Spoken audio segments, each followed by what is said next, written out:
নমস্কার, আমি মিলি সরকার Bengali urban kitchen থেকে বলছি। আমার ইউটিউব ফ্যামিলির সকল দর্শক বন্ধুরা কাছে দূরে যেখানে যে আছেন সবাইকে অনেক অনেক প্রীতি ও শুভেচ্ছা জানিয়ে শুরু করছি আজকে আমার রেসিপি। আজকে আমি বানাচ্ছি অনেক দিন পর মাছের রেসিপি, ভেটকি মাছের ভাপা। ভেটকি মাছ ভীষণই টেস্টি একটা মাছ, সেটা যে কোনোভাবে রান্না করলেই খাওয়া যেতে পারে। আমি আজকে তৈরি করেছি ভেটকি মাছের ভাপা। বানানো কিন্তু খুবই সহজ, খেতে কিন্তু ততটাই সুন্দর। আসুন দেখে নেওয়া যাক কীভাবে আমি তৈরি করেছি এই ভেটকি মাছের ভাপা। এখানে আমি ভেটকি মাছের ভাপা তৈরি করার জন্য নিয়ে নিয়েছি 6 টুকরো ভেটকি মাছ। পেটির টুকরোগুলোই আমি এখানে নিয়েছি। ভেটকি মাছটা কেটেছিলাম তখন এইভাবে করে আমি পেটির টুকরো বার করে নিয়েছি। গাদা পেটি আলাদা করে সেই পেটির মাছ দিয়েই আমি তৈরি করছি ভেটকি মাছের ভাপা। প্রথমে আমি নুন আর হলুদ দিয়ে মেখে রেখে দেব।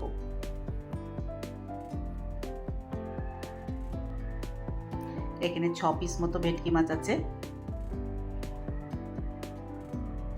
সবটাই পেটির টুকরো।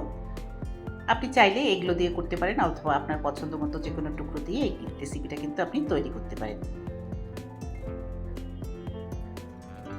নুন হলুদ দিয়ে মেখে রেখে দিচ্ছি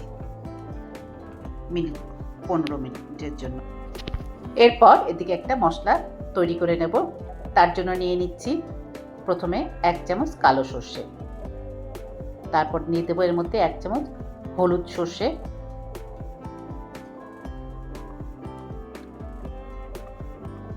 দিয়ে দিলাম হলুদ সর্ষে। এরপর আমি এর মধ্যে দিয়ে দেবো 1 চামচ পোস্ত,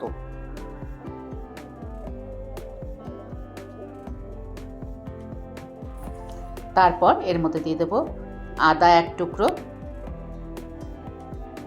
আর দিয়ে দিচ্ছি গোটা 4 কাঁচা লঙ্কা। লঙ্কাটাও আপনি নিজের স্বাদ অনুসারে দেবেন। এগুলোকে ভালো করে পাটায় পিষে নেব।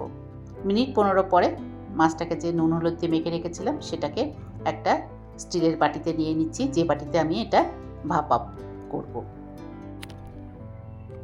মাছগুলো বাটিতে নিয়ে নেবার পর আমি এর মধ্যে দিয়ে দেবো নুন আর হলুদ গুঁড়ো। হলুদ তো আগেই মাখা ছিল মাছে, তাই অল্প একটু পরিমাণ হলুদ গুঁড়ো দিলাম। আর দিয়ে দিচ্ছি নুন, সেটাও বেশ অল্প পরিমাণই দেব। এই জায়গায় একটু খেয়াল করে নুনটা দিতে হবে, নাহলে বেশি হয়ে গেলে খেতে ভালো লাগবে না। দিয়ে দিলাম নুন। এরপর আমি এর মধ্যে দিয়ে দিচ্ছি সর্ষে বাটা, যেটা আদা কাঁচা লঙ্কা দিয়ে বেটেছিলাম, সেই সর্ষে, পোস্ত দিয়ে বেটেছিলাম সেই সর্ষে বাটা সবটাই দিয়ে দিলাম। আর তারপরে দিয়ে দিচ্ছি সর্ষের তেল।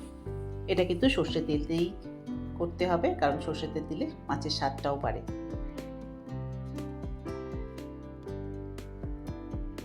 চার চামচের মতো সর্ষের তেল দিলাম, দিয়ে মাছগুলোকে খুব ভালো করে মেখে নেব। মাছগুলোকে খুব ভালো করে মেখে নেব মশলা দিয়ে, যাতে প্রত্যেকটা মাছের গায়ে এই সর্ষে বাটাটা খুব ভালো করে লেগে যায়। তেল, নুন, হলুদ আর সর্ষে বাটা দিয়ে মাছগুলোকে খুব ভালো করে মেখে নিচ্ছি। এরপর আমি এর মধ্যে দিয়ে দিচ্ছি 2টো কাঁচা লঙ্কা, তারপর বাটির ঢাকা বন্ধ করে দিচ্ছি। মাছটা মশলা দিয়ে রেডি করে দেওয়ার পর এবার আমি একটা কড়াই বসিয়ে দিয়েছি। কড়াইয়ের মধ্যে দিয়ে দিচ্ছি 1 কাপ জল। তারপর আমি এর মধ্যে বসিয়ে দিচ্ছি একটা প্লেট। আপনি চাইলে এখানে কারি স্ট্যান্ড যদি আপনার কাছে থাকে সেটাও আপনি ব্যবহার করতে পারেন। এই কারি স্ট্যান্ডের ওপরে দিয়ে দেব যে মশলা মাখা মাছটা ছিল সেটা বসিয়ে দিলাম, তারপর ঢাকা দিয়ে দেব।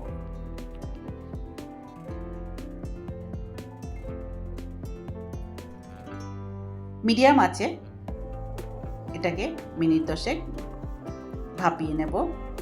তারপর নামিয়ে নিচ্ছি, নামিয়ে ঢাকা খুলে দেখাচ্ছি।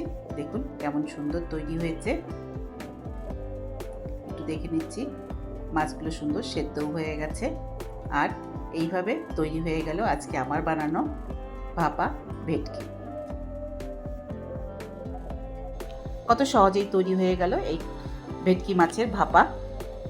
যেটা এমনি দিনে তো আপনি বানাতেই পারেন, আর ঘরে গেস্ট এলেও আপনি এইভাবে বানিয়ে সার্ভ করতে পারেন গরম গরম সাদা ভাতের সঙ্গে। আজকে আমার বানানো এই ভেটকি মাছের রেসিপিটা আশা করি আপনাদের পছন্দ হয়েছে। যদি পছন্দ হয়ে থাকে তাহলে অবশ্যই লাইক করবেন, শেয়ার করবেন আর সাবস্ক্রাইব করে আমার পাশে থাকবেন। আবার দেখা হবে নেক্সট ভিডিওতে অন্য কোনো রেসিপি নিয়ে। ভালো থাকবেন। Thank you.